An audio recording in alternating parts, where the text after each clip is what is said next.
The snow fell heavy and silent across the western wilderness, blanketing the pines and firs in white shrouds that muffled even the sharp crack of splitting wood. In a clearing halfway up the mountain, where the trees thinned enough to let the pale winter light filter through, Nakai Whitehawk swung his axe in steady rhythm. Each strike echoed once, twice, then died in the suffocating quiet of the storm.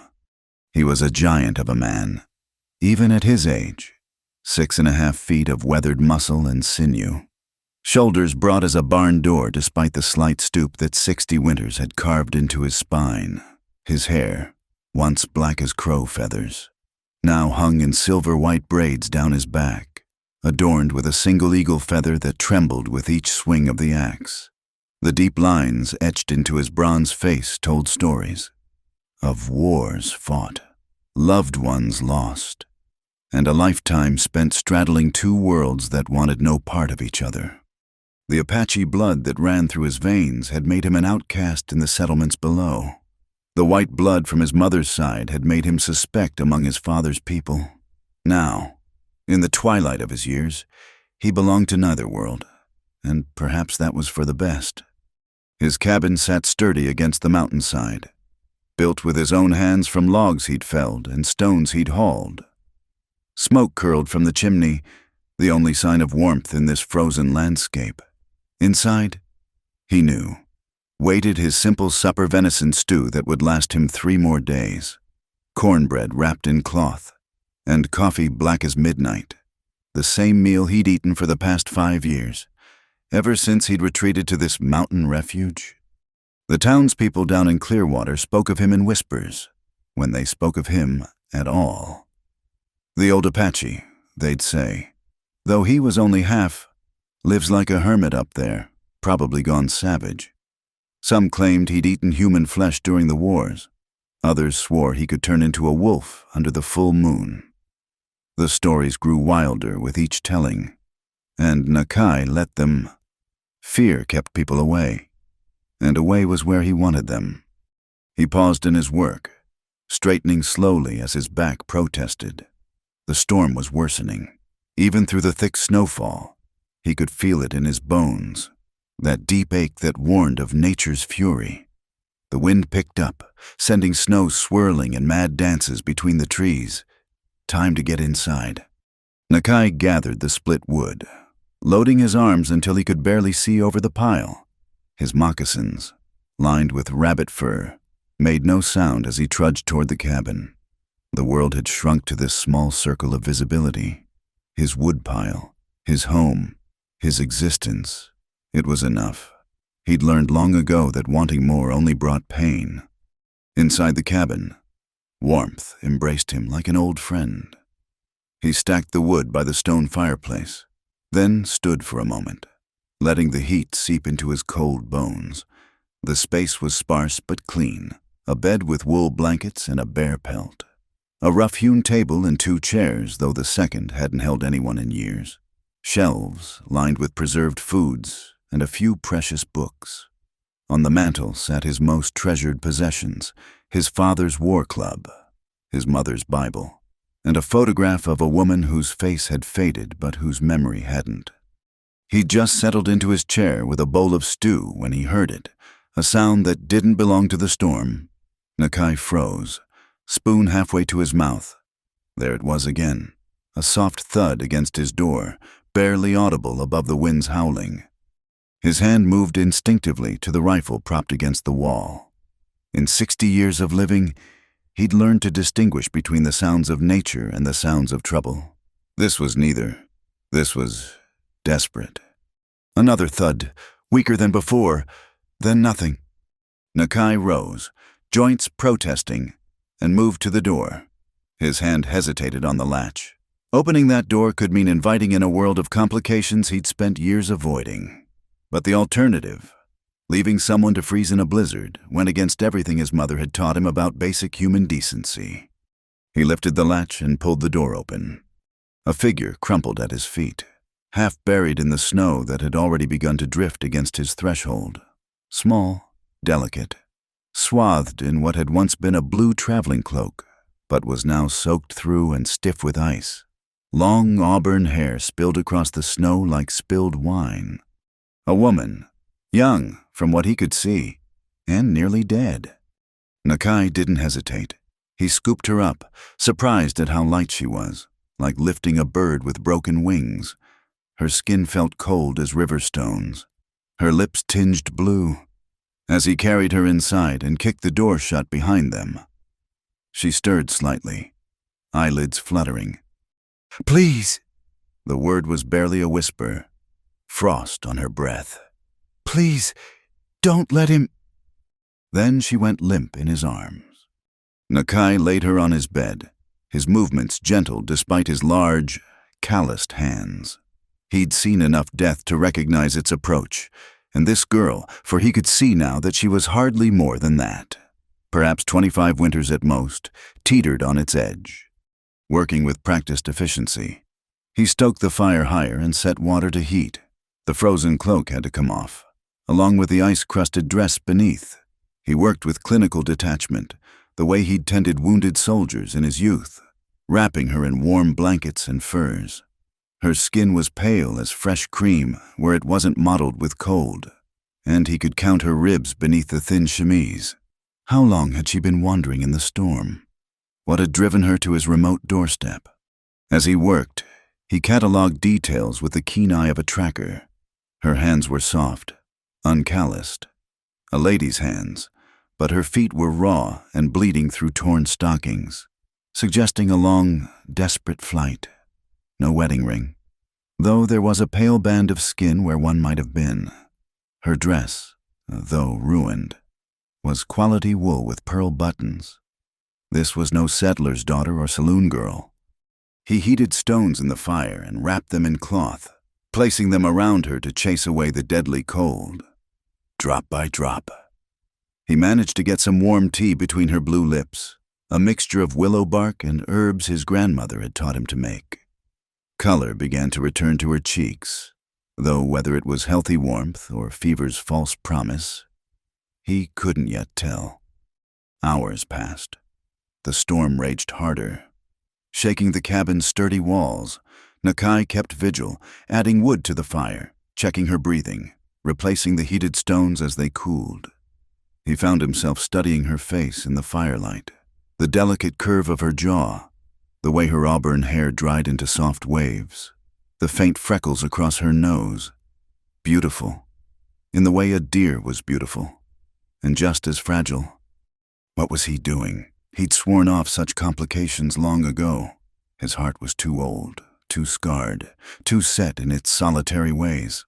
The townspeople were right about one thing. He was past the age for whatever this might become.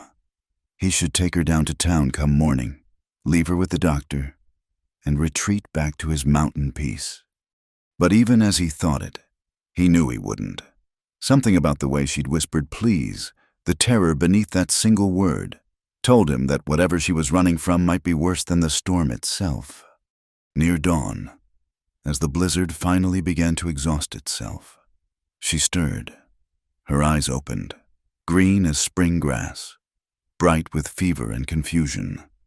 They fixed on his face, widened in alarm, then softened as she seemed to decide he meant no harm. "Water," she whispered. He helped her drink, supporting her head with one massive hand. She studied him as she sipped, taking in his weathered face, his long white hair, the Apache features that marked him as different, dangerous in the eyes of many. "Thank you," she managed when the cup was empty. Her voice was cultured, educated. It confirmed what he'd suspected. This was no ordinary woman. "Rest," Nakai said, his own voice rusty from disuse. "You're safe." She closed her eyes again, but her hand emerged from the blankets to grasp his wrist. Her fingers were thin, bird-like, but her grip was surprisingly strong. "He'll come," she whispered. "He'll find me.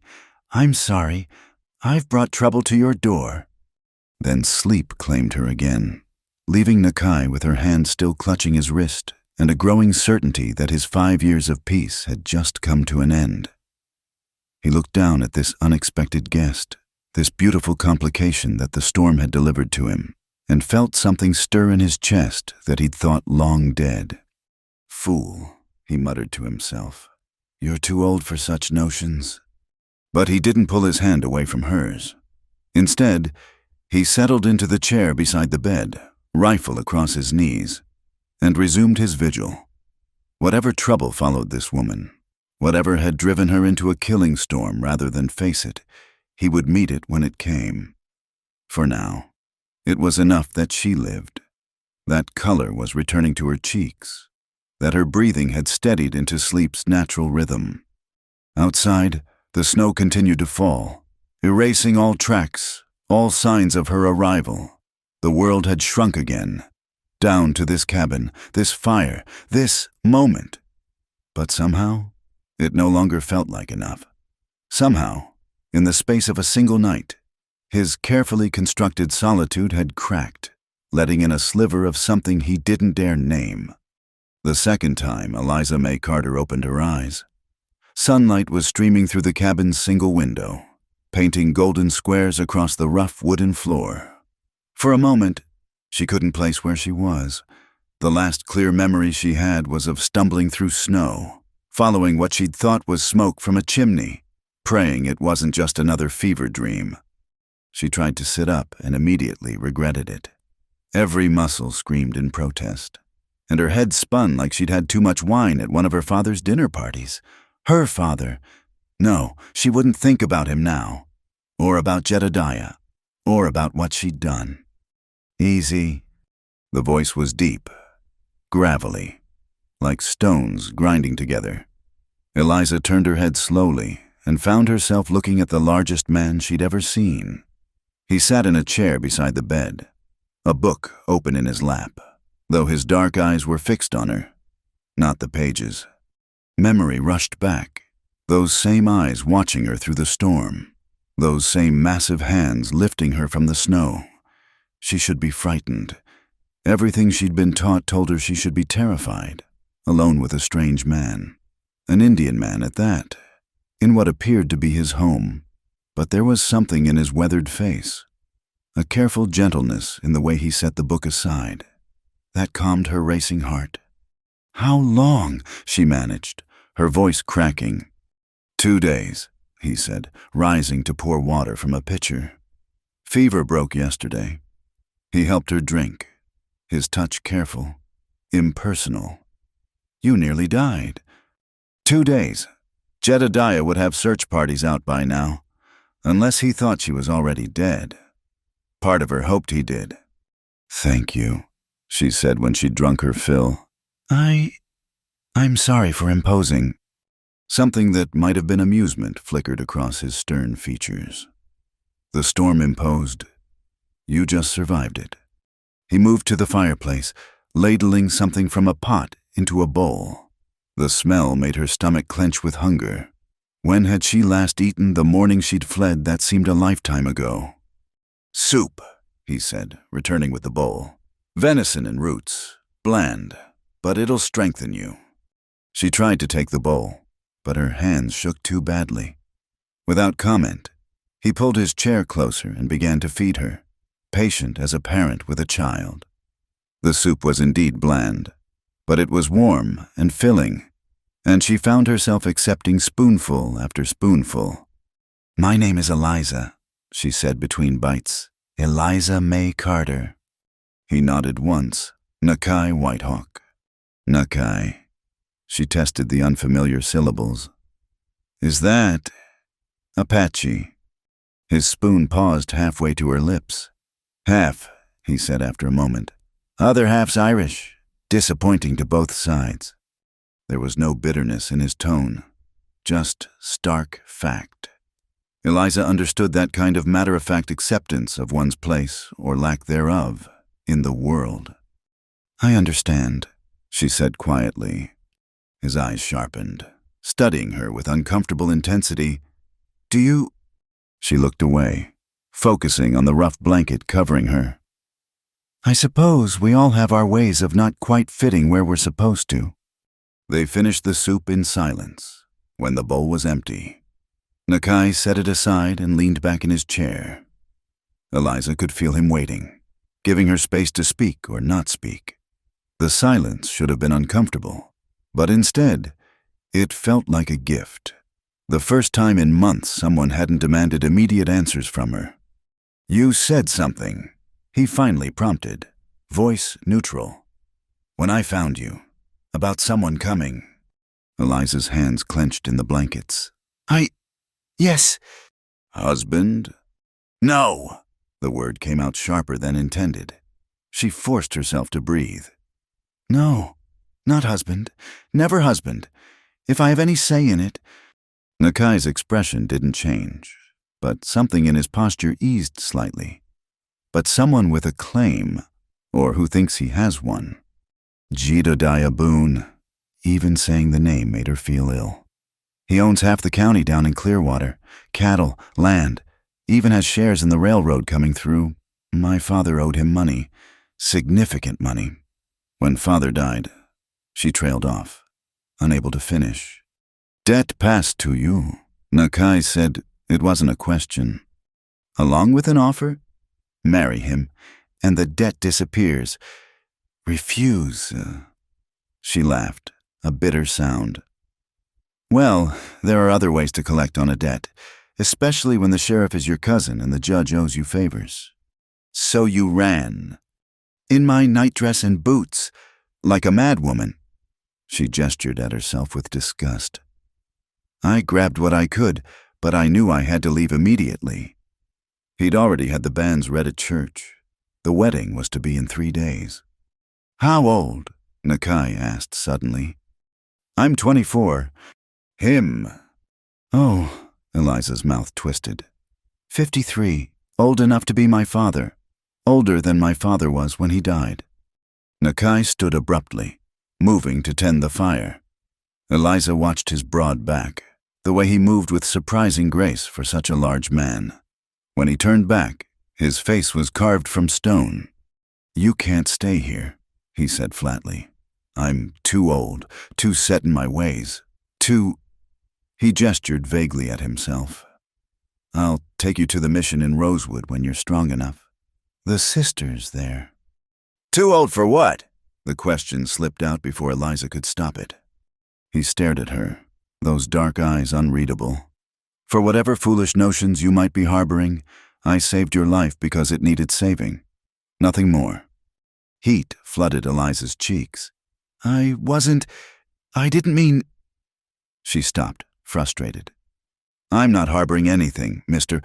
Whitehawk. I'm simply grateful." "Good." He turned back to the fire. "Rest. You need strength for the journey."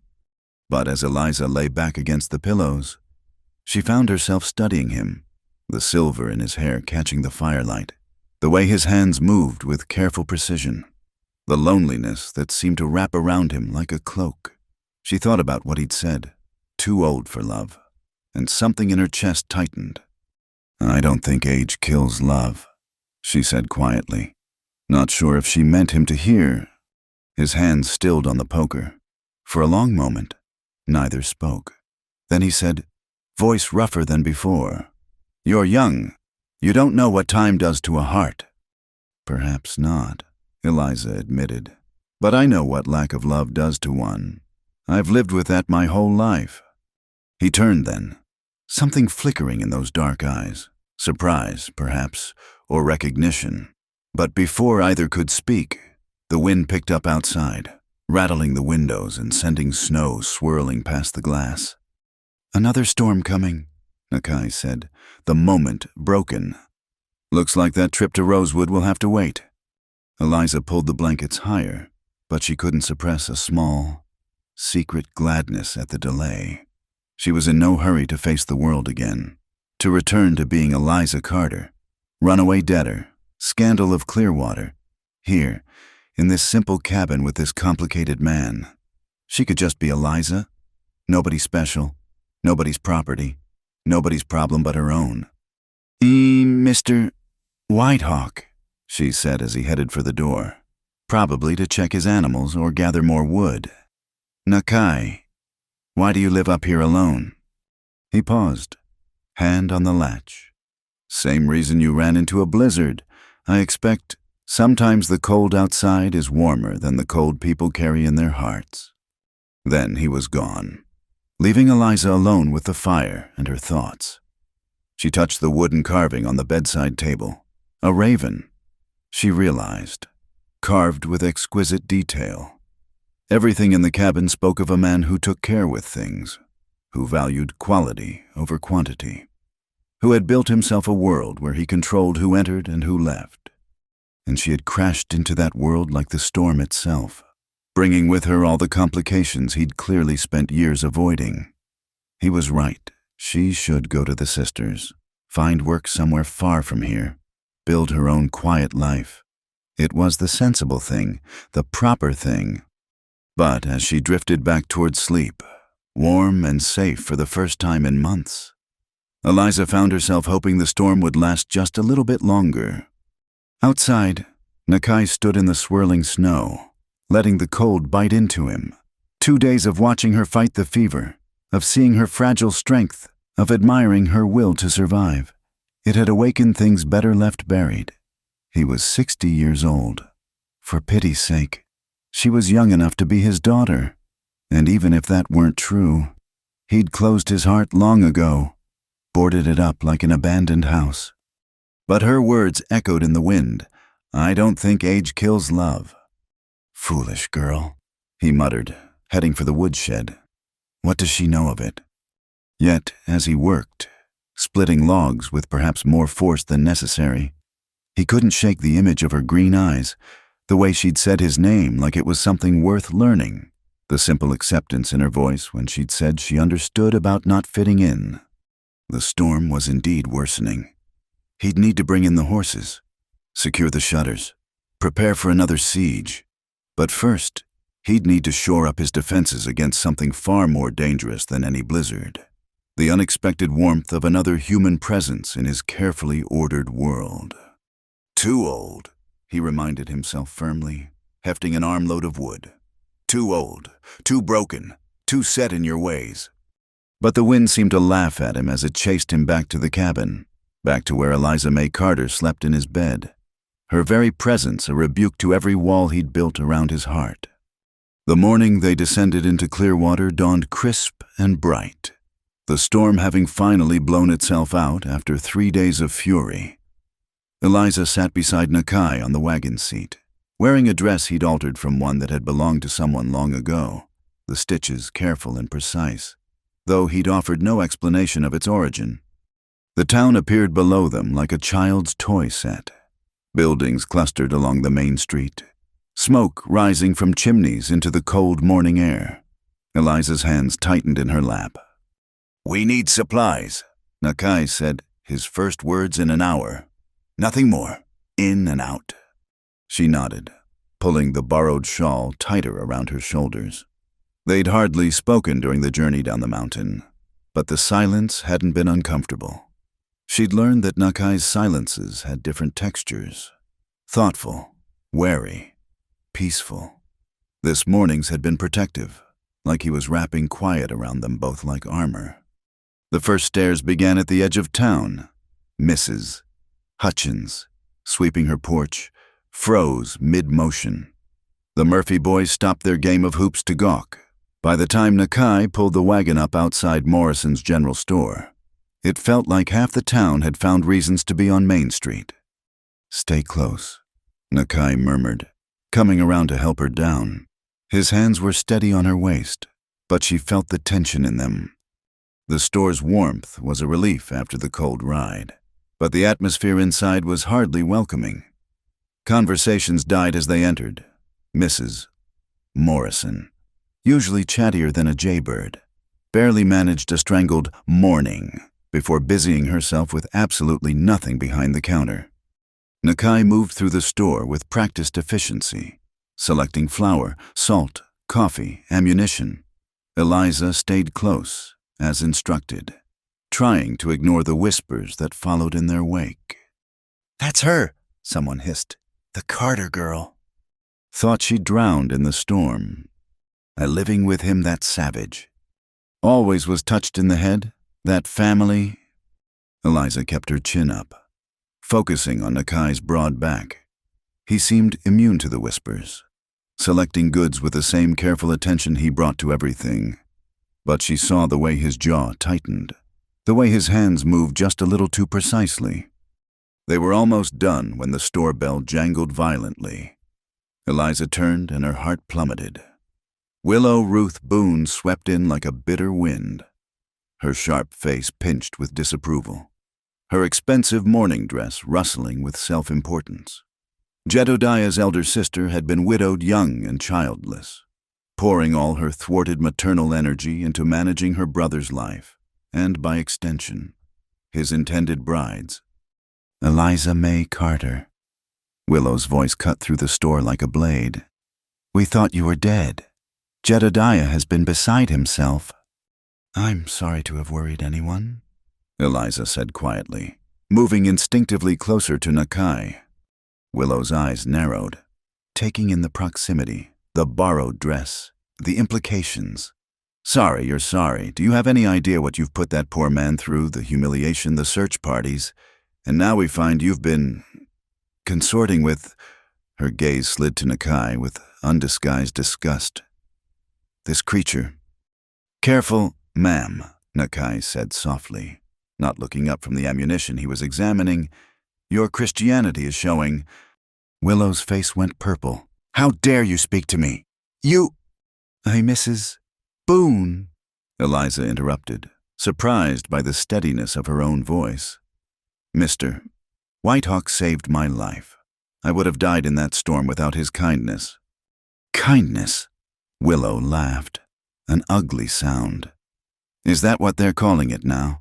A young woman, unchaperoned, in the home of an unmarried man, and such a man.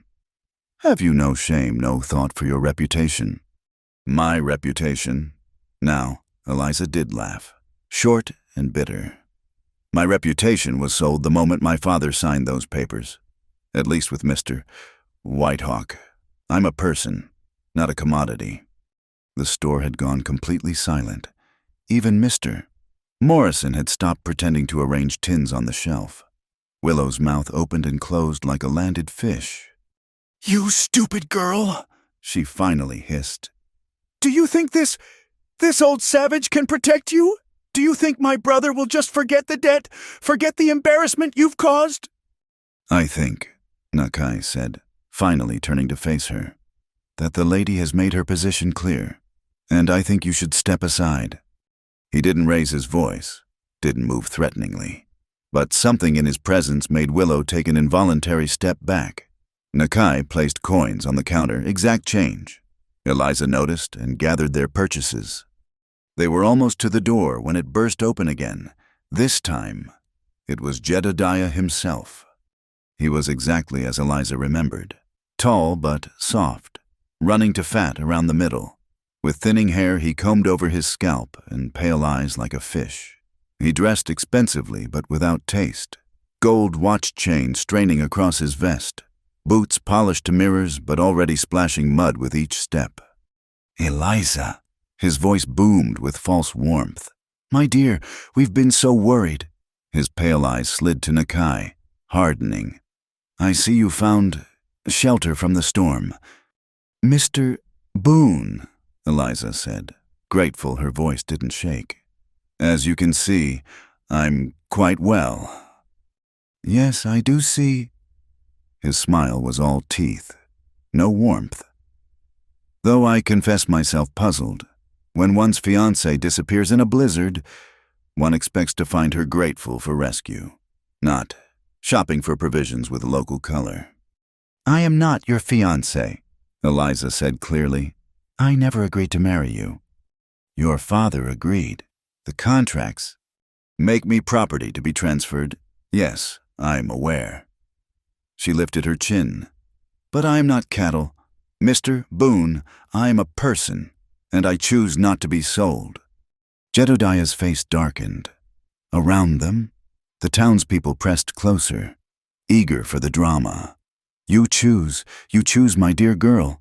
You have no choices, you have debts, obligations. And now... His smile turned cruel. Now you have no reputation either.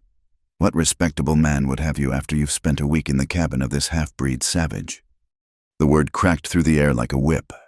Nakai went very still beside her, and Eliza felt rage rise in her throat like bile. "A respectable man," she said, voice shaking now with anger, not fear, "would not need to buy his bride like a broodmare.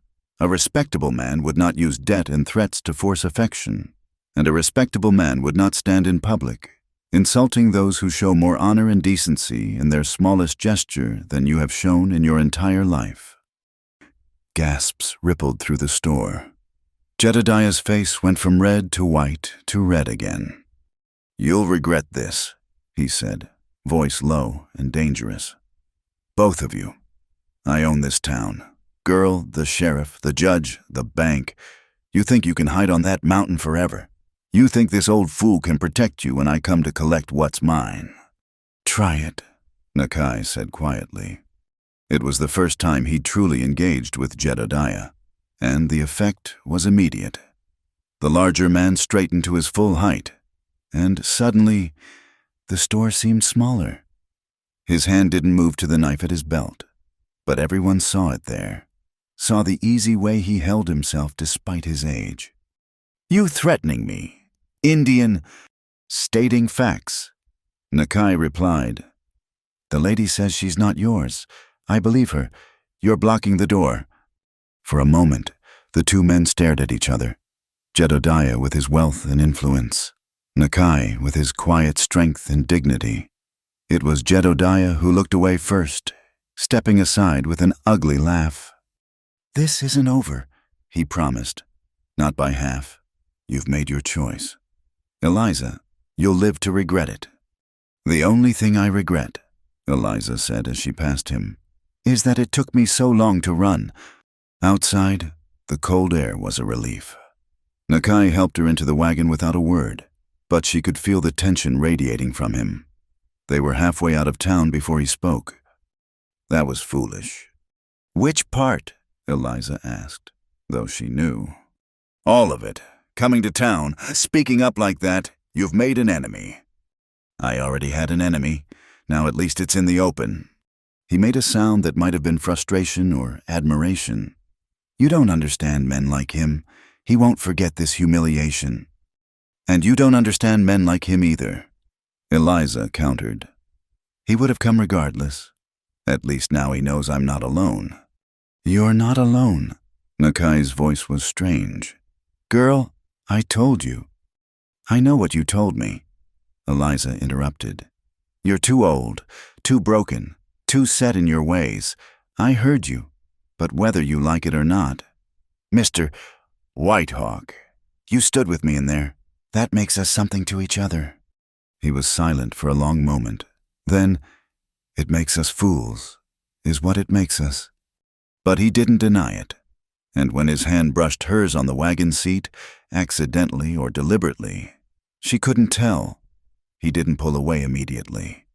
Behind them, Clearwater buzzed with gossip. The Carter girl and the old Apache, the debt and the defiance. Jedediah Boone, publicly humiliated by a slip of a girl and a half-breed hermit. The stories would grow in the telling, twisted and embellished until they bore little resemblance to truth. But on the wagon seat, climbing back toward the mountain, Eliza found she didn't care. She'd spoken her truth, claimed her choice, and whatever came next, she'd face it as herself, not as property, not as a commodity, but as a woman who'd rather brave a blizzard than wear chains, even golden ones. Beside her, Nakai handled the reins with steady hands, but she caught him glancing at her sideways. Something unreadable in those dark eyes. The silence between them had shifted again, charged now with possibilities neither quite dared to name. The cabin felt different after their return from town. The silence that had once been comfortable now crackled with unspoken words, and the space seemed to have shrunk, making them constantly aware of each other's presence. Eliza busied herself putting away supplies while Nakai tended to the horses. But the weight of what had happened in Clearwater hung between them like smoke. Evening came early in the mountains, purple shadows stretching long fingers across the snow. Eliza had prepared a simple supper venison stew from the meat Nakai had smoked, cornbread made with the fresh supplies, and they ate without speaking. The only sounds the crack of the fire and the wind testing the windows. "You should have let me take you to the sisters," Nakai finally said, not looking up from his bowl. "They would have sent me back to him," Eliza replied simply. "The church supports the sanctity of marriage contracts, even forced ones. There are other towns, other places, where a woman alone with no money and no references can make an honest living." Eliza set down her spoon harder than necessary. "We both know what happens to such women, Mr. Whitehawk." His jaw tightened. "You have skills, education. You could teach, or—" "With what recommendation? Here's Miss Carter, who fled her marriage contract and lived unchaperoned with a man no respectable family would let me near their children. Then we find you somewhere far enough away that—" "Stop!" The word came out sharper than she intended. Eliza took a breath, trying to calm the frustration building in her chest. "Just stop, please!" Nakai finally looked at her, his dark eyes unreadable in the firelight. "What do you want from me, girl?" The question hung in the air like a challenge. What did she want? Safety? Certainly freedom from Jedediah's pursuit, but sitting here in this simple cabin, watching this complicated man struggle against his own protective instincts. She wanted something more, something she barely dared put into words. "I want," she said slowly, "to stop being pushed from one place to another like I don't have a say in it. My father decided my future. Jedediah claimed it. Now you're trying to decide it too, even if your intentions are better." She met his gaze steadily. "What I want is to choose for myself. And right now, I choose to be here." "Here?" His voice was flat. "In a one-room cabin with a man old enough to be your father. A man with no proper work, no standing in society, a man who saved my life." Eliza interrupted. "A man who treats me like a person instead of property. A man who stood up for me today when he could have stayed silent." Nakai pushed back from the table abruptly, chair scraping against the floor. He moved to the window, staring out at the darkening sky. "You're young. You don't understand what you're saying." "I'm 24 years old," Eliza said, rising to follow him. "I've buried both parents. I've run a household, managed accounts, watched everything I had stripped away by legal papers I had no say in signing. I understand plenty, Mr. Whitehawk. Do you understand what it means to be tied to someone like me?" He turned to face her, and the pain in his eyes made her breath catch. "To never be welcome in town, to have people cross the street rather than meet you, to have children throw stones and call names." "Yes," Eliza said simply. "I understand being unwelcome. They called my mother touched because she read books and asked questions. They called my father weak because he was gentle. They call me ruined now, and all I did was refuse to be sold." She stepped closer. "At least with you, I'd be unwelcome on my own terms." "Stop!" Now it was his turn to use the word, rough with something that might have been desperation. "You don't know what you're asking." "I'm not asking for anything," Eliza said. "I'm simply telling you how I feel. What you do with that information is your choice." She reached out, placing her hand over his heart. She could feel it beating fast beneath her palm, belying his controlled expression. "I've waited my whole life for someone who didn't want to own me, control me, or fix me. Someone who just let me be, even if you send me away tomorrow. You've given me that gift." Nakai's hand came up to cover hers, and for a moment they stood frozen like that. Her hand on his heart, his hand over hers, the fire crackling beside them and the vast wilderness pressing against the windows. "I'm 60 years old," he said hoarsely. "My hands have done things that would horrify you. I've got more past than future, and what future I have won't be easy or comfortable or—" "I don't want easy," Eliza whispered. "I want real." Something shifted in his face then, walls crumbling despite his efforts to shore them up. His free hand came up to touch her cheek, the calluses rough against her skin, but the touch itself heartbreakingly gentle. "This is foolishness," he murmured. "Yes," she agreed. "You could do better." "By whose measure?" "It won't end well." "Nothing does, in the end." She turned her face into his palm. "But the middle parts might be worth it." He made a sound that was part laugh, part groan. "Stubborn woman. Set in his ways, man." They stood there as the fire burned lower, neither willing to break the fragile moment. "Finally!" Nakai stepped back, his hands dropping to his sides. But something had fundamentally shifted between them, and they both knew it. "There's a storm coming," he said, voice rough. "I can feel it in my bones, worse than the last one." Eliza heard what he wasn't saying, that storms weren't always made of wind and snow, that Jedediah wouldn't forget or forgive what had happened in town, that choosing this path, whatever it was, would bring consequences. "Then we'd better prepare," she said simply. He looked at her for a long moment, this slip of a woman who'd crashed into his orderly life and refused to be dislodged.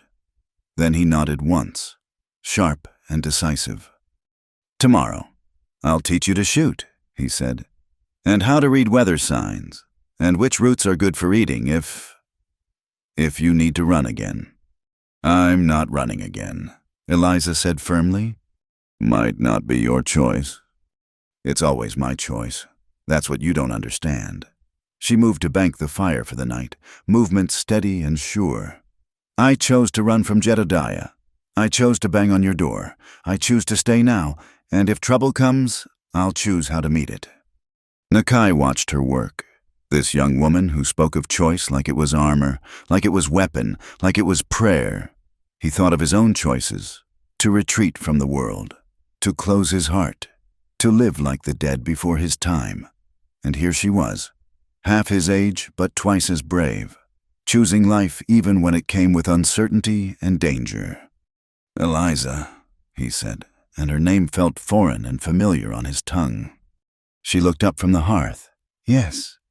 I'm still too old for you, too broken, too stubborn to see what's right in front of you." She finished. "I know. You've mentioned it several times."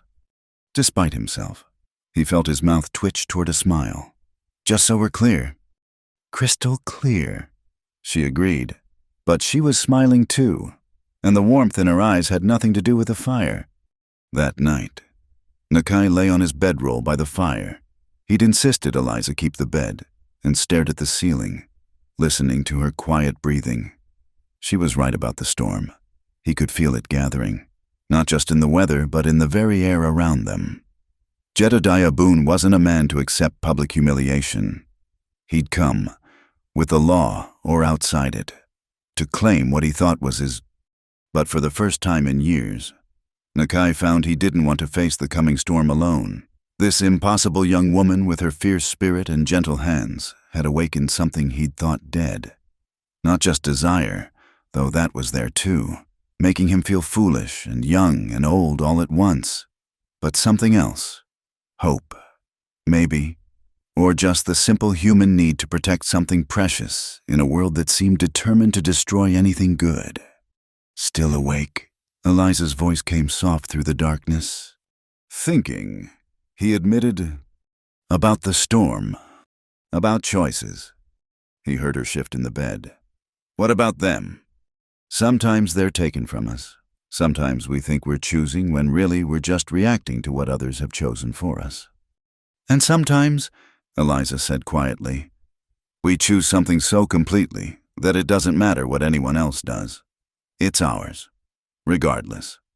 Nakai closed his eyes.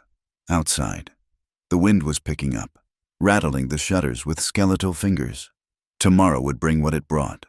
But tonight, in this small circle of warmth and light, two people who should never have met had chosen each other, tentatively, impossibly, but truly.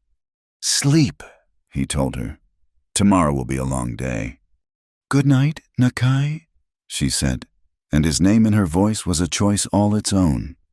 He listened as her breathing deepened into sleep, while outside the storm gathered its forces, Whatever came next, he would meet it as himself, not the hermit he'd become, but the warrior he'd once been. Because she was right. Some things were worth choosing, even when the whole world said you were a fool for trying. The wind howled louder, promising trials to come, but inside the cabin, the fire burned steady, and two hearts, against all odds and logic, began the careful work of choosing each other. The days that followed took on a rhythm of their own. Mornings began with Nakai teaching Eliza the skills of mountain survival, how to read tracks in snow, which bark could be boiled for medicine, how to hold a rifle steady despite its weight. She was a quick student, her hands growing steadier with the gun, her eyes sharpening to the subtle signs of weather and wildlife. "See there?" Nakai pointed to marks in the snow one crisp morning. Rabbit, but moving fast, something spooked it. Eliza crouched beside him, studying the pattern. "Fox." "Maybe, or maybe just shadows. Fear don't always need a reason." She looked at him sideways, speaking from experience. A ghost of a smile touched his weathered face. "Maybe." The afternoons they spent in shared work, Eliza mending clothes with stitches far finer than his own, while Nakai carved. His hands, so large and scarred, could coax beauty from wood with surprising delicacy. He was working on something new, though he kept it turned away from her view.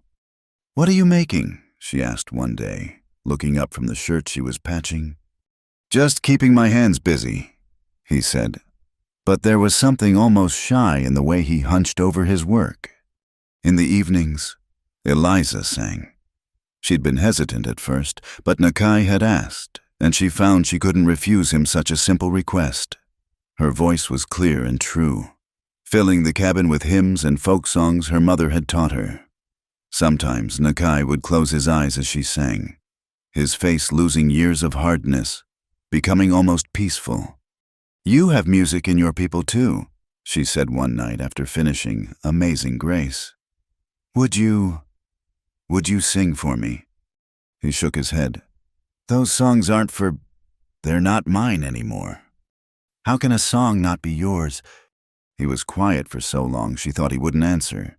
Then, "When you choose to walk between worlds, sometimes both worlds take back their gifts. I'm not Apache enough for Apache songs, not white enough for church hymns." "Then sing something that's just yours," Eliza said softly. "Something that belongs to no one but Nakai Whitehawk." He looked at her with those dark eyes that seemed to hold entire histories, then slowly began to hum. It wasn't Apache or Irish or anything she recognized, just a melody that seemed to rise from somewhere deep in his chest, wordless and haunting. When it ended, Eliza found tears on her cheeks. "That was beautiful," she whispered. "First time anyone's heard it," he admitted. "Made it up years ago. Never had reason to share it before." The moment stretched between them, fragile and precious. Then Nakai cleared his throat and went back to his carving, but Eliza saw the slight tremor in his hands. One afternoon, as snow began to fall again, Nakai presented her with what he'd been carving. It was a raven, wings spread wide, every feather detailed with painstaking care. But unlike the static carving on his mantle, this bird seemed captured mid-flight, breaking free from the wood itself. "It's for you," he said gruffly, not meeting her eyes. "If you want it." Eliza took the carving with reverent hands. "It's the most beautiful thing anyone's ever given me." "It's just wood," he muttered, but she saw the pleased flush creeping up his neck. "No," she said firmly. "It's the first gift anyone's given me that came with no strings, no expectations, just because." She stood on her toes and kissed his cheek, quick and light as a bird landing. He went very still, and for a moment, she worried she'd overstepped. Then his hand came up to touch the spot, wonder in his eyes. "Eliza," he said, voice rough. "I know," she said. "You're too old, too broken, too—" He silenced her by cupping her face in his hands, thumbs gentle on her cheekbones. "What I was going to say is that you're making it very hard to remember all those sensible reasons." "Good." she breathed. And for a moment, they swayed toward each other like trees in the same wind. The spell was broken by hoofbeats outside, many of them, approaching fast. Nakai's hands dropped, his whole body shifting into alertness. He moved to the window, peering through a crack in the shutters. "How many?" Eliza asked, fear trickling ice down her spine. 6, maybe 7. He turned from the window, face grim. "Stay inside. No matter what happens, stay inside." "Nakai, promise me." She saw the warrior in him then, the man who'd survived wars and worse. She nodded reluctantly. "I promise." He took his rifle from its place by the door and stepped out into the snow. Jedediah Boone sat his horse like a man who owned the world, which, in his small corner of it, he'd brought 6 men with him, hard cases with harder faces, the kind of men who did dirty work for pay and didn't ask questions. "White Hawk," Jedediah called, his voice carrying clearly in the cold air. "I've come for my property." "No property here but mine," Nakai replied, rifle held easy but ready. "You're trespassing." "Am I?" Jedediah produced a paper from his coat. "I have here a warrant for Miss Carter's arrest. Theft. They say, seems some jewelry went missing from her father's estate. Jewelry that belongs to me now, along with everything else." Nakai's expression didn't change. "Convenient. Finding that out now." "The law is what it is." Jedediah's smile was all teeth. "Hand her over peaceful-like, and we'll leave you be. Make this difficult." He gestured to his men, who shifted hands toward weapons. "She's not going with you," Nakai said simply. "That's not your choice to make, old man." "No, it's hers, and she's chosen." Inside the cabin, Eliza pressed against the door, every fiber of her being screaming to go out, to stand beside Nakai, but she'd promised. "Chosen," Jedediah laughed, ugly and sharp. "Chosen to rut with a savage, chosen to throw away her life for some half-breed's bed." "Careful," Nakai warned, and something in his voice made the horses shift nervously. "Or what you'll take on 7 men, you're old, Indian. Your time is past. Give her up, and maybe I'll let you keep breathing." "Mr. Boone," Nakai said conversationally, "do you know why I live up here alone?" "Because decent folks won't have you. Because the last man who threatened someone under my protection, I left in pieces for the coyotes." His voice never rose, but the words carried weight like stones. "That was 20 years ago. I came up here so I wouldn't have to do it again. But if you force my hand..." The silence stretched taut. One of Jedediah's men muttered something about not signing up for this. Another shifted nervously in his saddle. "You're bluffing," Jedediah said, but uncertainty had crept into his voice. "Maybe." Nakai shifted the rifle slightly, and 3 of the men flinched. "Want to find out?" The standoff stretched on, tension singing in the air like a plucked wire. Then Jedediah yanked his horse's head around. "This isn't over," he snarled. "You can't watch her every minute. You can't protect her forever. And when you slip, and you will slip, I'll be waiting." "I'll be ready," Nakai replied. The men rode off in a thunder of hooves and curses. Nakai stood watching until they were out of sight, then slowly lowered his rifle. When he turned back to the cabin, Eliza was standing in the doorway, tears streaming down her face. "You shouldn't have," she began. "Yes, I should have." He climbed the steps slowly, like a man carrying great weight. "But he's right about one thing. I can't protect you forever. Not from him. Not from the law he's twisted to serve him." "I don't need forever," Eliza said, catching his hands in hers. "I just need today, and tomorrow, and whatever days we can steal after that." He looked down at their joined hands, his so large and dark and scarred, hers pale and fine but surprisingly strong. "It won't be enough. However many days we get, it won't be enough." "Then we'd better not waste them," she said simply, Something broke in his expression then, some last wall crumbling.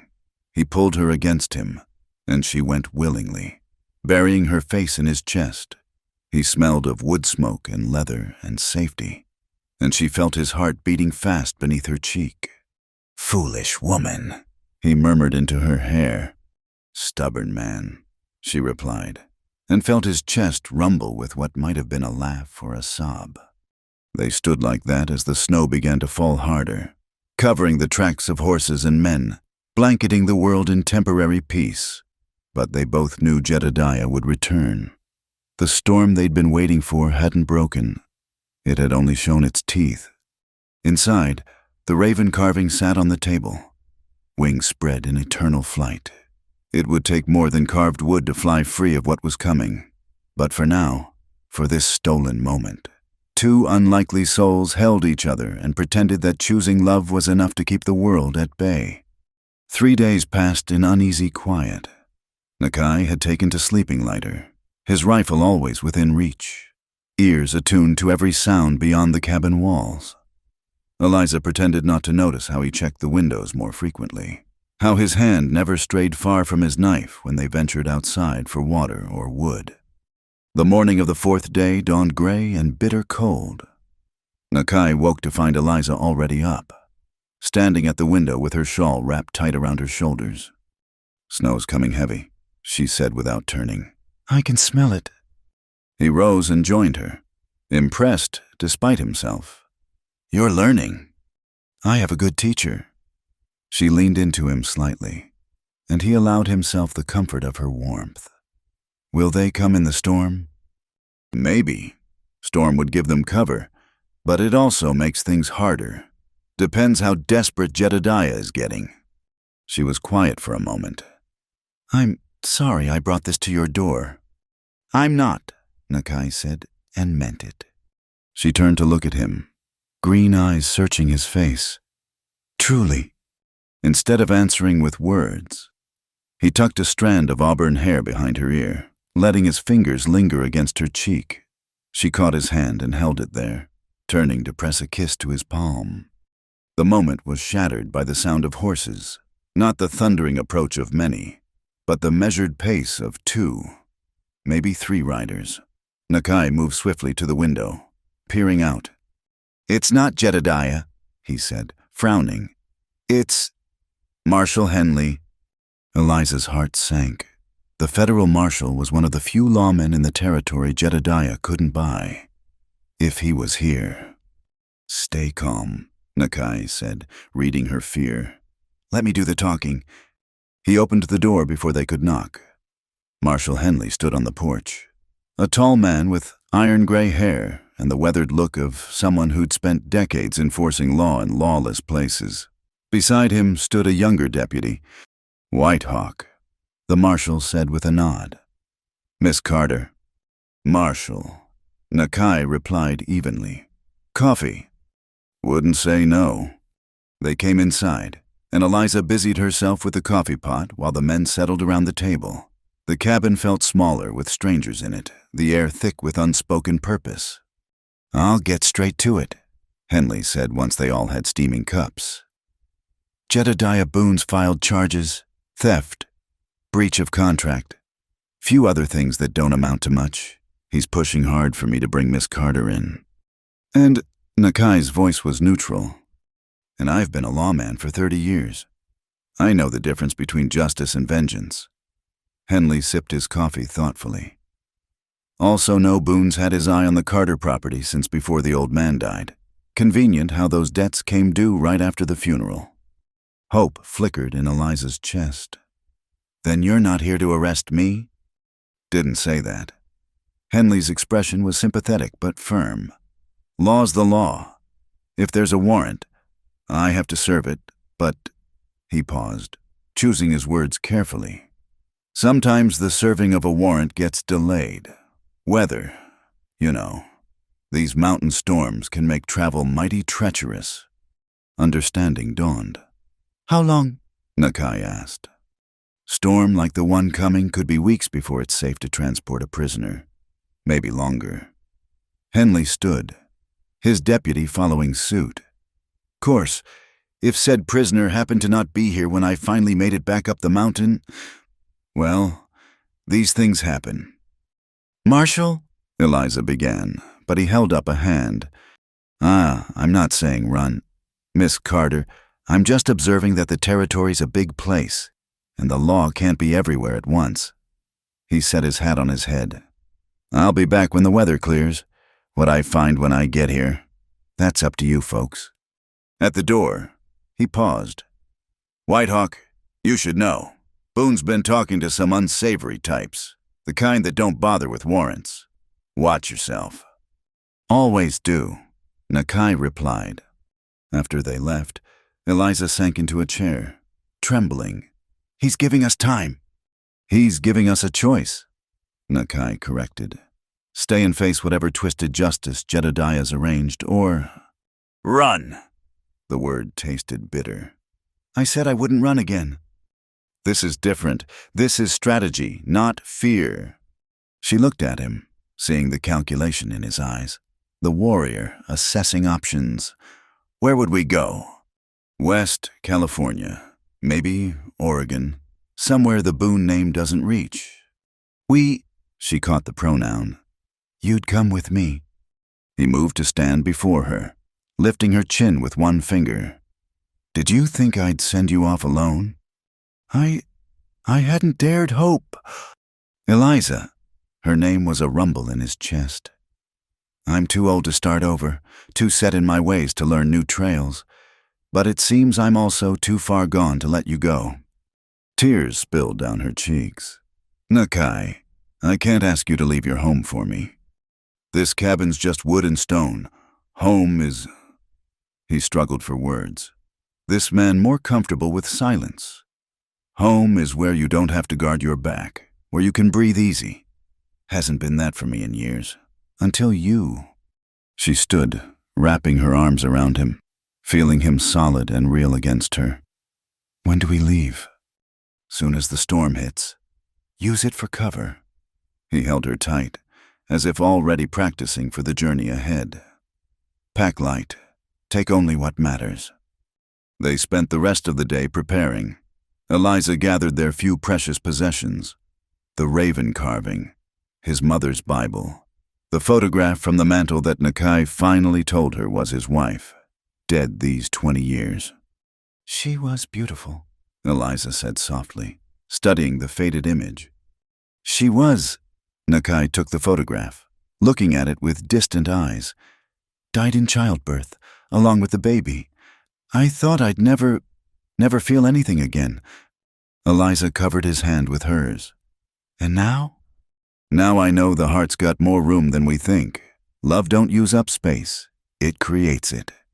As afternoon faded to dusk, the promised storm rolled in with a vengeance. Wind howled around the cabin like a living thing, and snow fell so thick they couldn't see past the porch.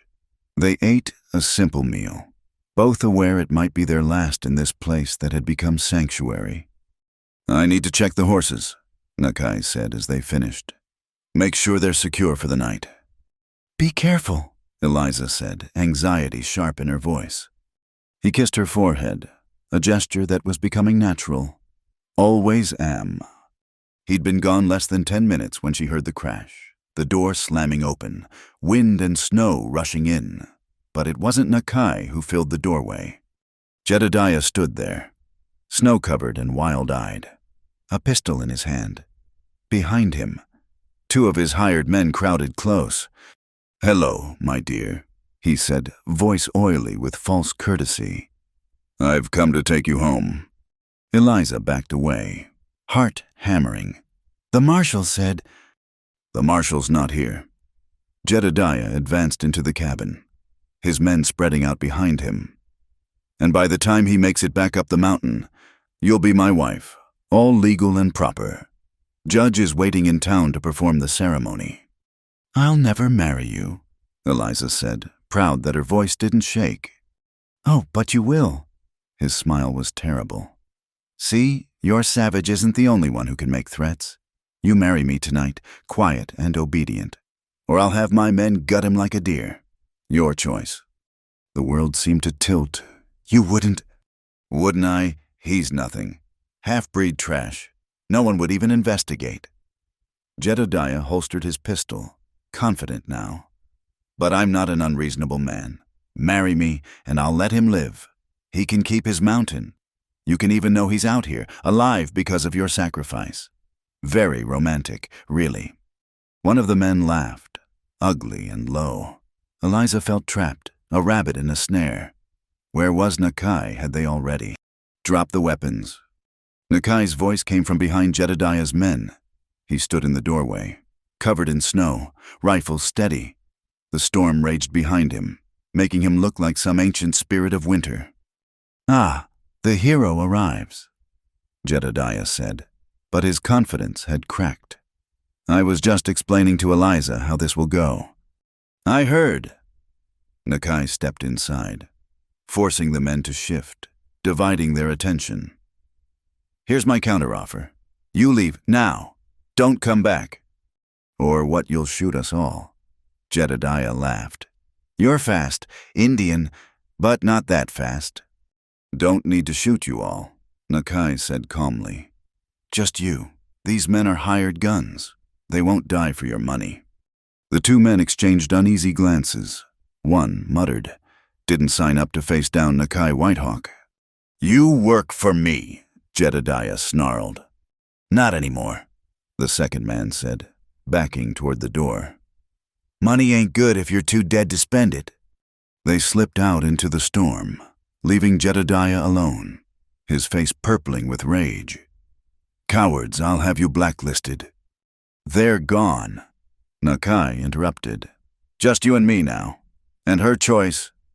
Jedediah turned back to Eliza, desperation making him reckless. "You have to marry me. You have to. I've told everyone, made arrangements. I'll be ruined if you don't."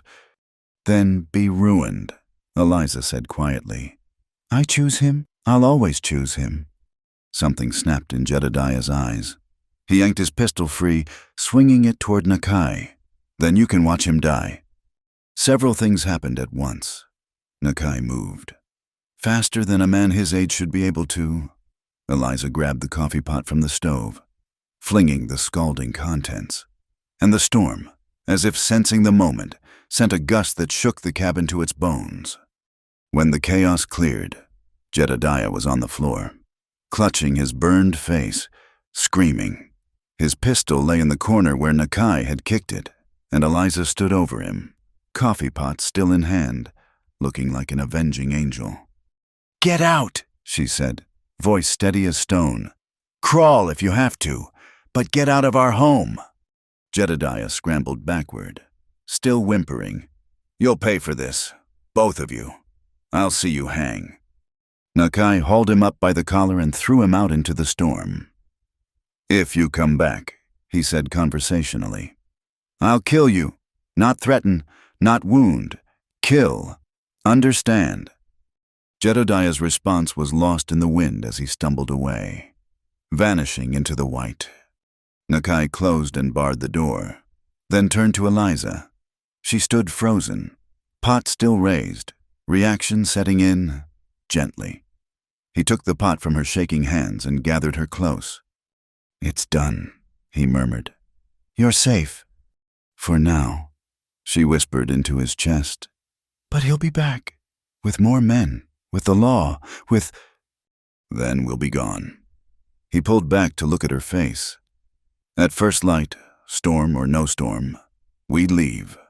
She nodded, then suddenly pulled his head down to hers, kissing him with all the desperation and relief and love she'd been holding back.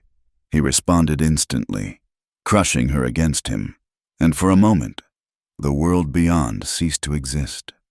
When they finally broke apart, both breathing hard, Nakai rested his forehead against hers. "Been a long time since I felt this young and this old at the same time." "Is that good or bad?" she asked. "It's life," he said simply. "Messy and complicated and worth every minute." Outside, the storm raged on, covering tracks and erasing paths. Come morning, they would venture into that white unknown, leaving behind his mountain refuge for an uncertain future. But tonight, They had each other, and choice, and the kind of love that comes along once in a lifetime, twice, if you're very lucky. The storm that had been building finally unleashed its full fury just after midnight. The cabin shook under the assault, wind screaming through every tiny gap, snow piling against the walls like the earth trying to reclaim what man had built. Nakai and Eliza huddled near the fire, fully dressed and ready, their few possessions packed in saddlebags by the door. "We can't travel in this," Eliza said, watching the flames dance as another gust sent smoke billowing back down the chimney. "No," Nakai agreed, "but neither can anyone else. It'll buy us time." They had doused the lamps, leaving only firelight to see by. In its flickering glow, Nakai looked younger. The harsh lines of his face softened. Eliza found herself studying him, memorizing each detail, the way his white hair caught the light, the steady strength in his hands, the careful way he moved, always aware of the space around him. "What are you thinking?" he asked, catching her gaze. "That I've lived 24 years, and these past weeks are the first time I've felt truly alive." He reached out, drawing her against his side. "That's a heavy thing to say." "It's a true thing." She rested her head on his shoulder. "Before, I was just existing, following the path others set. Even my small rebellions were reactions to others' choices, not real choices of my own. And now I choose every day, every hour. I choose you. I choose this." She gestured to encompass the cabin, the storm, their uncertain future. "Even if it's hard, especially because it's hard." They sat in comfortable silence, listening to the storm's rage. Then Nakai spoke, his voice low. "I need to tell you something. About what I said to Boone, about the man I killed." Eliza didn't move, sensing the weight of what was coming. "It was during the range wars, 22 years ago. I was working as a tracker for the army, 1 foot in each world, trusted by neither." His voice was steady, but she felt the tension in his body. "There was a settler, Samuel Harwick. He'd taken Apache children, said he was civilizing them, selling them, really, to families back east." Eliza's stomach turned, but she remained silent. "I tried the legal ways first. Went to the fort commander, the territorial judge. Nobody cared about Indian children going missing." His hand tightened on hers. "So I tracked him, found him with 3 children, getting ready to move them, and I did what needed doing." "You saved them," Eliza said softly. "I killed a white man. That's all anyone saw." His laugh was bitter. "Had to run. Came up here where the past couldn't follow. Thought I'd left all that behind, the violence, the choosing sides. Then you knocked on my door." Eliza turned to face him fully. "Do you regret it, what you did?" "No," he said without hesitation. "I regret that it was necessary. I regret that the law failed those children. But I don't regret stopping him." "Then I don't either." She cupped his face in her hands. "You're not a violent man, Nakai. You're a man who'll use violence to protect what matters. There's a difference." He caught one of her hands, pressing it to his lips. "You see me clearer than I see myself." "I see who you are, not who the world says you should be."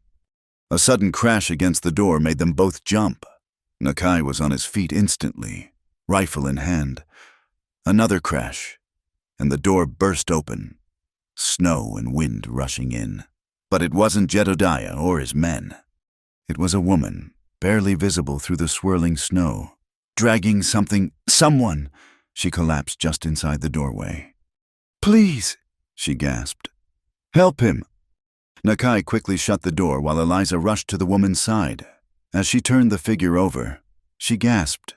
It was one of Jedediah's hired men, the younger one who'd left earlier. He was unconscious, blood seeping from a wound in his side. "What happened?" Eliza asked, already moving to heat water and gather bandages. The woman, hardly more than a girl, really maybe 19, was shaking with cold and fear. "He came to town, to my father's stable. Said he was leaving, getting away from Boone. But Boone's men found him, shot him for being a coward. Tears streamed down her face. He was trying to change, to be better. Please, you have to help him. Nakai and Eliza exchanged glances. Harboring one of Boone's former men would only complicate their situation. But looking at the girl's desperate face, the choice was already made. "Get him near the fire," Nakai ordered. "Eliza, we'll need—" "Already on it," she said, bringing her supplies. They worked together, Nakai holding the man still while Eliza cleaned and bandaged the wound. The girl, who told them her name was Mary Sullivan, held his hand and whispered prayers. "Bullet went through," Eliza announced. "That's good. Less chance of festering." "You know doctoring?" Mary asked, hope blooming in her eyes. "My mother taught me. She said a woman should know how to heal as well as she knows how to cook." Eliza smiled grimly. Though she probably didn't imagine I'd be using it like this. The man, Thomas Garrett, Mary told them, groaned and stirred. His eyes opened, unfocused, then sharpened with alarm when he saw Nakai. "Easy," Nakai said. "You're safe, for now." White Hawk Thomas struggled to sit up, then thought better of it. "Why?" "Your girl brought you here," Eliza explained. "You've been shot." Understanding dawned in his eyes. "Boone, he's lost his mind. After what happened here, he went crazy, started screaming about teaching everyone a lesson. His sister tried to calm him, but he hit her, his own sister." He coughed, wincing. "That's when I knew I had to get out. Man who'd hit his own blood. Ain't no telling what he'd do." "Where is he now?" Nakai asked sharply. "Coming," Thomas said. "He's gathering men, not hired guns, the worst kind. Men who'll do anything for money. He's coming here, tonight, storm or no storm." He gripped Nakai's arm with surprising strength. "He kept saying he'd burn it all. The cabin, the mountain, everything. Said if he couldn't have what was his, he'd see it all in ashes." The wind howled louder, as if in agreement. Eliza felt ice in her veins that had nothing to do with the cold. "How many men?" Nakai asked. 12, maybe 15. Armed, heavy." Thomas closed his eyes. "I'm sorry. I know I got no right to ask for help, but Mary, she's innocent in this. Get her somewhere safe." Mary clutched his hand tighter. "I'm not leaving you." "Stubborn woman," Thomas murmured, but with affection. "Seems to be going around," Nakai said dryly, glancing at Eliza.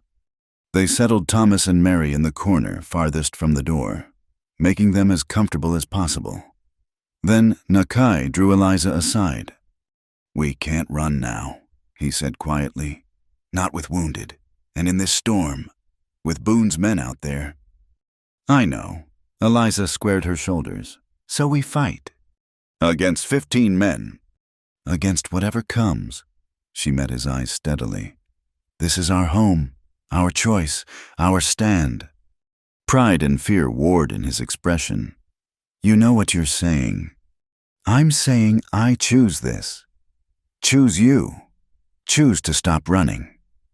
She picked up the rifle he'd taught her to use. "I'm saying it's time Jedediah Boone learned that some things can't be bought, stolen, or burned away." Nakai studied her, this slip of a woman who'd become his heart, then nodded once. "Then we prepare." They worked swiftly, dousing the fire to deny any light to attackers, barricading windows, distributing weapons. Mary proved surprisingly helpful, steady despite her fear. Thomas, propped against the wall, insisted on holding a pistol. "I might not be much use," he said, "but I'll be damned if I don't try to make things right." As they worked, the storm seemed to intensify, as if nature itself was choosing sides.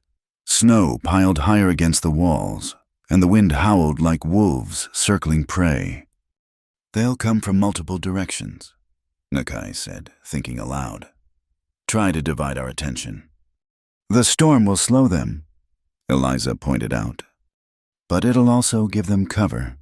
He checked his rifle for the 10th time. "When this starts—" "I know," she interrupted. "Stay low. Pick my shots. Don't waste ammunition." She managed a small smile. "You're a good teacher." He pulled her close, pressing his forehead to hers. "I should have taken you away sooner. Should have, would have, could have," Eliza said firmly. "We're here now. That's what matters." A sound cut through the storm horses, many of them, struggling through the snow.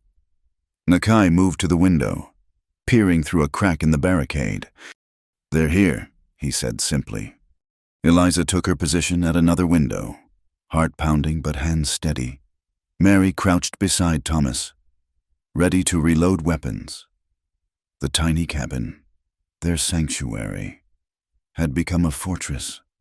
"White Hawk," Jedediah's voice carried through the storm, high and wild.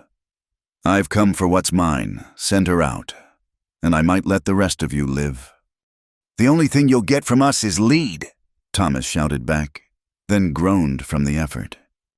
"Garrett, you traitorous cur, I'll see you skinned alive." "Get in line," Thomas muttered. Nakai remained silent, watching, waiting. Eliza understood. Words were wasted now. Everything that needed saying had been said. "Burn it!" Jedediah screamed. "Burn it all!" Fire arrows began arcing through the storm, most extinguished by the snow before they could reach the cabin. But some found their mark, and the smell of smoke began to mix with the wind. "Here they come," Nakai said calmly, and opened fire. The battle erupted in earnest. Gunfire cracked through the howling wind, muzzle flashes like lightning in the snow. Eliza fired carefully, as taught. Picking her targets, she tried not to think about what she was doing, focused only on protecting what mattered. Glass shattered as bullets found windows. Mary screamed but kept passing ammunition. Thomas, despite his wound, managed to pick off a man trying to circle the cabin, and Nakai. Nakai was everywhere at once, deadly and precise, the warrior he'd tried so hard to leave behind. "The roof!" Mary screamed. Smoke was pouring in now, the fire arrows having found purchase despite the snow. The cabin was burning above them, flames fighting the storm for dominance. "We have to get out," Thomas gasped. "Can't stay here." "They're counting on that," Nakai said, "driving us into the open." "Then what do we do?" Mary asked, tears streaming from the smoke. Nakai looked at Eliza, a world of words in that glance. Then he smiled, fierce and free. "We choose," he said.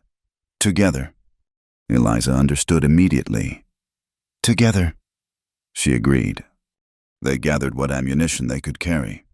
Thomas supported between Mary and Eliza, readied himself, and Nakai, her protector, her love, her choice, prepared to lead them into the storm. "On my word," he said, hand on the door bar. "We go hard and fast for the tree line. Don't stop, no matter what." "Nakai," Eliza said.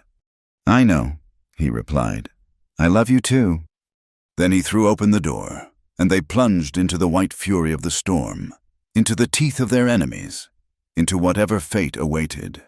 But they went together, by choice, and that made all the difference. The cabin burned behind them, but ahead lay the forest, and beyond that, freedom. All they had to do was reach it. The storm embraced them like a living thing as they burst from the burning cabin. Snow and wind struck with physical force, and for a moment, Eliza couldn't see anything but white. Then Nakai's hand found hers, strong and sure, pulling her forward. "The trees!" he shouted over the wind. "Stay together!" Gunfire erupted behind them. Eliza heard bullets whistle past, felt the air split by their passage.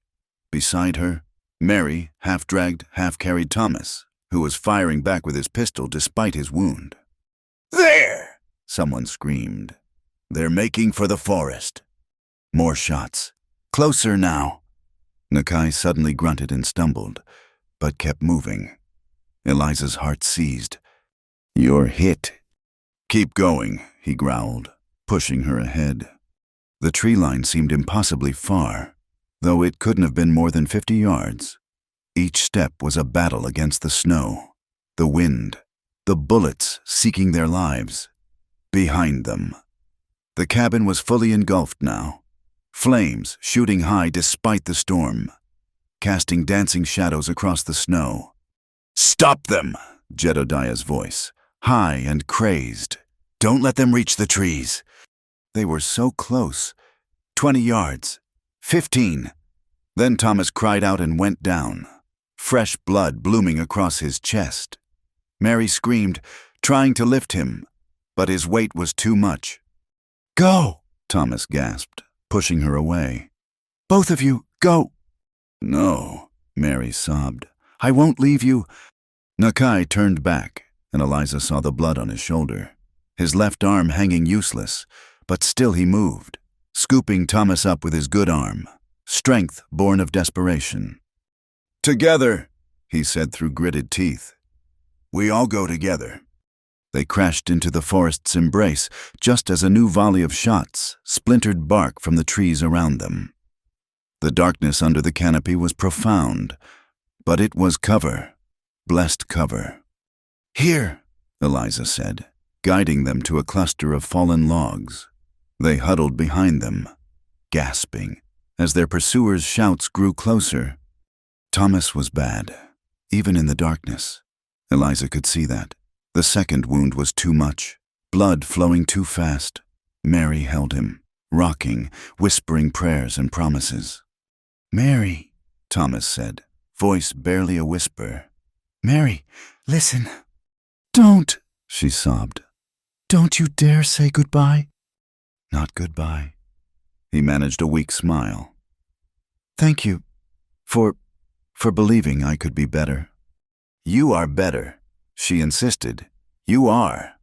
He touched her face with shaking fingers. "Take care of yourself. Be happy, promise." "Thomas, please." But his hand had already fallen, his eyes gone distant. Mary's wail of grief cut through even the storm's fury. "They're in the trees!" someone shouted. "Too close." Nakai struggled to his feet, reloading his rifle one-handed. "We have to move." "We can't leave him." Mary wept. "He's gone," Eliza said gently, pulling the girl up. "He'd want you safe." They pushed deeper into the forest, Nakai leading despite his wound, finding paths in the darkness that Eliza couldn't see. Behind them, torches now joined the search, flickering between the trees like demon eyes. "There's a ravine," Nakai said, breathing hard. "If we can reach it." They stumbled on, supporting each other. Eliza had torn strips from her skirt to bind Nakai's shoulder, but blood still seeped through. How much longer could he keep going? "Wait," Mary suddenly said. "Listen." They froze. Over the wind, a new sound. Horses, many horses, but coming from ahead of them, not behind. "More of Boone's men," Eliza whispered. Nakai shook his head slowly. "No. Listen to the rhythm. That's cavalry." Hope and fear warred in Eliza's chest.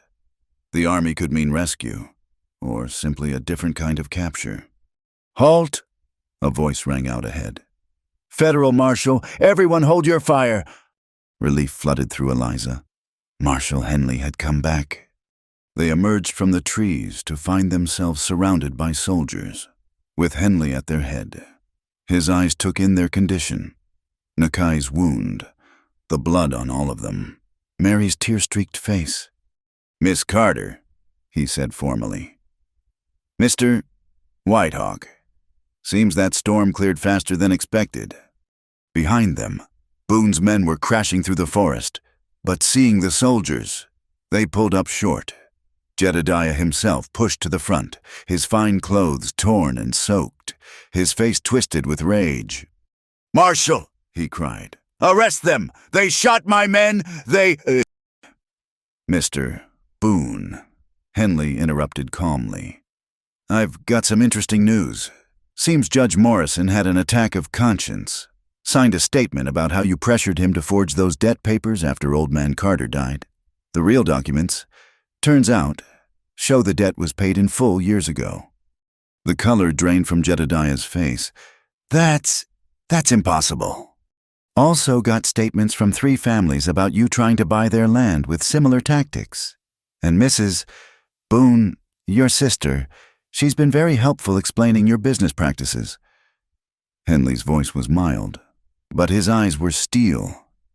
You're under arrest, Mr. Boone, for fraud, attempted murder, arson, and about 6 other charges I'll think of by the time we get to town. You can't do this, Jedediah screamed. I own this county, I own you all. 2 soldiers moved to restrain him, and he fought like a wild animal, screaming threats and curses until they finally subdued him. Henley turned back to the others. You folks need medical attention. We'll sort the rest out later. His eyes lingered on Mary, still kneeling in the snow. Miss, I'm sorry for your loss. Thomas Garrett died trying to do right. That counts for something. They made a strange procession back toward town. Soldiers, prisoners, wounded, and mourning. Nakai rode beside Eliza, his good hand finding hers. It's over, she said wonderingly. This part is, he agreed. But there's still the question of what comes next. That's easy, Eliza said. We choose together. He squeezed her hand. I'm still too old for you. And I'm still too stubborn to care. Dawn was breaking as they reached Clearwater, painting the snow-covered buildings in shades of rose and gold. The storm had passed, leaving the world clean and new. From somewhere, a church bell was ringing, calling people to Sunday service. They stopped at the doctor's house first. As his wounds were tended, Nakai never let go of Eliza's hand. Mary sat in the corner, silent and lost, clutching Thomas's hat. She'll need looking after, Eliza said softly. The sisters will take her in, Henley said. Or, he looked thoughtful. My wife's been wanting help with the children. Good honest work, if she's interested. A spark of life returned to Mary's eyes. I'd like that. Thomas would want me to go on. Later, as Nakai rested, Eliza stepped out onto the doctor's porch. The town was stirring, people emerging to whisper and stare. But for once, Eliza didn't care about their opinions. She'd found something worth more than respectability. She'd found herself and love, and the freedom to choose both. Nakai joined her, his arm in a sling but moving steadier. The cabin's gone, he said quietly. We'll build another. Eliza replied, Wherever we decide to go. Stay or go. You mean? She considered. Jedediah's hold is broken. The truth is out. We could stay, fight for acceptance. Or we could find somewhere new. California, Oregon. Somewhere we can just be Nakai and Eliza, not the scandal of Clearwater. He was quiet for a long moment. What do you want? I want to be with you, she said simply. Everything else is details. He turned her to face him, his good hand gentle on her cheek. Eliza May Carter, you've turned an old man's winter into spring. I don't have much to offer. No fine house, no social standing. Probably not as many years as you deserve, but what I have is yours, if you'll have me. Yes, she said, tears spilling down her cheeks. Yes, to all of it. Yes, to whatever comes. He kissed her then, there on the porch in the morning light, in full view of whoever cared to look. And in that kiss was promise and choice and a love that had found a way despite all odds. When they finally pulled apart, both were smiling. Behind them, the sun climbed higher, burning away the last of the storm clouds. The old cabin was gone, reduced to ashes and memory. But what they'd built between them, trust, love, the freedom to choose, that would endure. So, Nakai said, arm around her shoulders, California. I hear it's warm there, Eliza mused. Good for old bones. Woman, I'll show you old bones. She laughed, the sound bright as morning. I'm counting on it. They stood together, watching the town wake up, planning a future that was theirs to shape. The girl who'd refused to be property and the man who'd thought himself too old for love had found in each other the one thing worth having.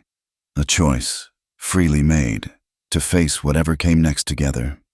In the distance, the mountains stood eternal, wearing their crown of snow, but spring would come, as it always did, and with it, new life, new chances, new choices.